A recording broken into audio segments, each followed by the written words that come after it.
Hello again, everyone. Thank you for joining and thank you for listening.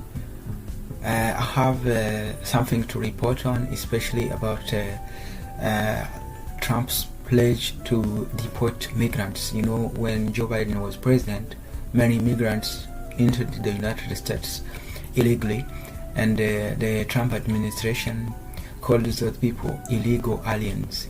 So these people are facing deportation. But one guy, his name is Kilmar Abrego Garcia, his case has been hard for them. They have tried to deport him, but he's hard to deport. I don't know why. Let me show you where Trump has been saying that he's going to deport so many people. He's going to launch the deportation campaign that America has ever seen. Listen to him when he was doing his campaign. To a throat, it's killed other people. Immediately upon taking the oath of office, I will launch the largest deportation program in American history. So when he was doing the campaign, he said he's going to launch the deportation that America has never seen before. But there is one guy who has it is hard for them to remove him. I don't know why, and I don't know who he is. So I've tried to search his history to know who he is and why he's different from other deportees or other illegal aliens. He's not a US citizen, but it is hard for them to remove him. They have deported him to his country, El Salvador, because he's from El Salvador, but they brought him back again. So his story is very funny, so that's why I decided to talk about him, because he seems very, I don't know how lucky he is, because the other people are getting deported and no one is coming back, but he was deported to his country and then they brought him back. Okay. His background: he grew up in El Salvador, and illegally immigrated to the United States around 2011. At age 16, after a local gang threatened his family. In the United States, he has worked in construction as a member of a union. He's married to a US citizen, Jennifer Vasquez Sura, and they have one child together in addition to his wife's 2 children from a previous relationship.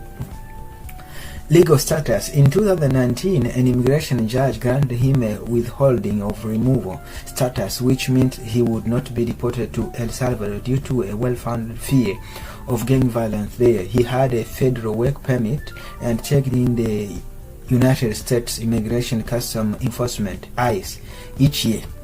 Wrongfully deportation: in March 2025, he was mistakenly deported to El Salvador, an act the US government later called an administrative error.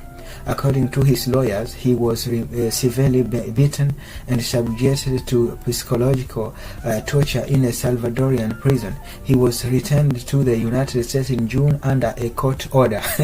So I don't know how lucky he is. As I told you, he got deported to his country and then they brought him back again. Current status and current situation. Upon his return to the United States, he was arrested and charged with human smuggling.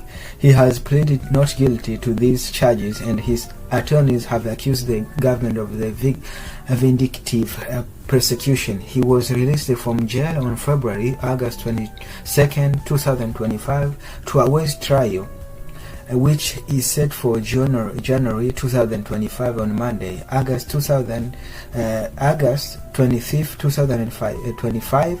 He was detained by immigration authorities in Baltimore and is now facing a potential new deportation to Uganda. His lawyers are fighting this new deportation attempt.